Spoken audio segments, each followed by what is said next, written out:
This AI animation software can turn your script into a full cartoon video in minutes. And today I'll show you exactly how to use it. You'll learn how to create characters, build scenes, add voiceovers, sync your audio, and export high-quality animated content quickly. By the end, you'll be able to make your own animated videos without any animation skill. Let's jump in and create your first cartoon video. In order to make your animation, first of all, go to your web browser, type in openart.ai, and then go ahead and create your account. And once you have successfully signed in, this is where you will land. This is your account on OpenArt. This is going to be your workspace. As you can see, there is a lot of variety over here. You can create a lot of things with OpenArt here. If you go to the left over here, you can see that you can create videos and images, characters, and you can also input audios as well. So this is, we are right now at home and we want to create a cartoon video or an animation. And what we need to do for that is focus on AI generated images. And what we need to do for that is concentrate on generating AI images first. And then once we generate those images, we will be using those images to generate videos. Then we will put those videos together in any editor of our choice. Then we'll add the narration and then download the final result. So in order to start, you need to be very clear on what kind of a cartoon or animation you want to create and what the story is going to be. At this point, when you open art here, you should already have done a few things. You should have noted down your story scene by scene and in detail what each scene is going to have in it. And you need to know what image you want to generate for each scene, and then you'll be able to use that image to generate the video. You also need to know what your character or characters, if you have multiple, I'm going to choose one character. So you need to know what your character is going to look like, and you need to have a detailed description for your character as well. So you should have all these things pasted in a document, or you should have them noted down somewhere so you can copy paste them while we start working. So let's go ahead and start. First of all, we're going to head to the left here, and the first step is creating our character. So click on character over here, and then you're going to create your character. Here you have two options for creating your character. You can either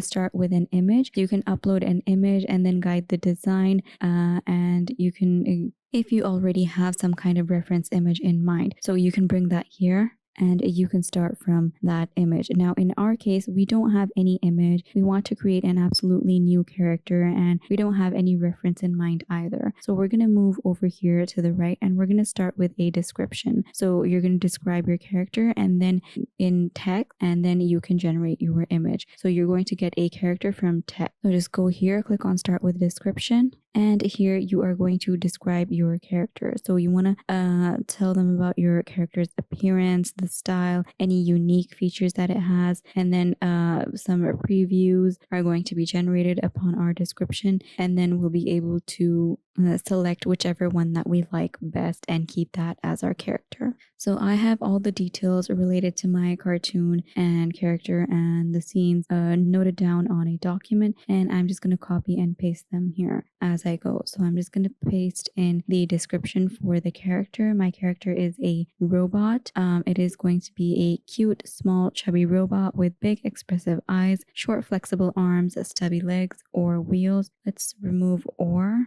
and just keep one option so it doesn't get confused. Stubby legs, bright blue and yellow colors, soft rounded edges, glowing buttons, and a tiny antenna on top. So that is the description for my character. After the description, you are going to focus on the model and the style down here. So you're going to choose which model you want for to generate your character. You have the OpenArt default, you have Seedream 4.5 and 4, you have Nano Banana and Pro as well. So you're going to choose which of these you want to use. For images, mostly this one is recommended for generating images or characters. And then you're going to move to the style, and right now you have photorealistic, which looks something like this. You do not want that because we are creating an animation or a cartoon and we want it to be like that. So you could, this is anime, so not that. You have 3D, you have fantasy, Disney. So none of those things. We want Pixar because this is what it looks like. The most accurate for the cartoon or animation that I want to create is, I feel, this one. So I'm going to select that. And then after selecting the model and the style, I've chosen what options I want. Now I'm going to click on generate, and then the character will be generated. And these are the 3 generated options that we have. We can select any one of these that we like. We can also go ahead and go down and click on regenerate if we don't like any of these options, but I like these. So there is this one here and this one here. I think I'm going to choose the one on the right here, and we're going to click that and click on create character. And so here our character has been created. We're just gonna click on create over here, and then we can go ahead and make our images and videos with that. So this is the space over here. To the right, you can see that we have this space where all the generated images are going to go. We did decide previously that first we were going to create our images through our character. So we're going to put in prompts and then generate our images. And then from those images, we're going to generate our videos and then connect those. But this is the area, and over here we have the prompts. So when you click on that, this is where you're going to put in the prompt and explain what your robot is going to be doing and what you want the image for. So I have my prompts ready, and I'm just going to paste them in here. And so this is the robot is tagged here, and it says a small cute robot sits in a dusty workshop. One of its arms is broken loose and wires hang from its body, and old machines surround it, and the robot looks sad and forgotten. So this is what I want for my image, what I want reflected in the first image that is going to be created according to the first scene. Now down here you have some other settings as well. So auto enhance is on, and then we have prompt adherence, which you want to turn up, and this is going to make sure that the generation is consistent with your prompt. So just going to turn that up a little bit. And then down here you have the character settings. So we have our character selected, which is the robot, and we're going to keep the clothes same. And then down here you have image guidance, where you can enter in any images for reference if you want to. You have output size, and you have the number of images. So for number of images, you want to keep it to 4 or 2. 4 is usually recommended. So keep that. If you keep it to 4, you'll get 4 generated images, and then you can select whichever one that you like best from there. So these are the settings, and once you're happy with that, click on create. And then that is going to generate your... All right, there we go. An image for the first scene has been generated. All right, so now let's write a prompt over here for the next scene. And it says that the robot tries to move, but sparks flicker and it shuts down. It is sitting alone, sad, crying in the dark. So let's go down and click on create. All right, so this has been generated now. You can see the sparks, you can see a dark setup and the workshop, and the robot is upset. So these images are better. And just like that, you're going to enter in one prompt after another and generate the images for all of your scenes. Once all the images have been generated, you're going to go down here to the video. So you're going to click on the video section, and then you're going to go to image to video. So either here or image to video.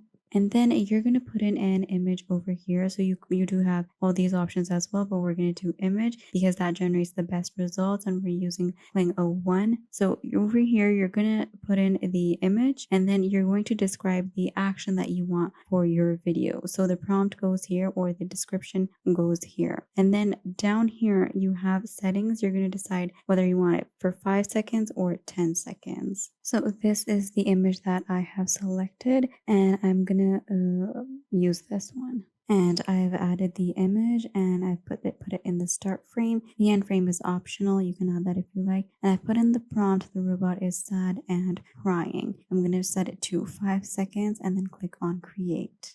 And the video has been generated. So we gave it that image, and this is the video which was generated. Let's go ahead and play it and see. So it's exactly like we prompted and we requested. It says the robot is sad and crying, and absolutely it is sad and crying. So we got our first video here. In the same way, we're going to generate the rest of the videos too.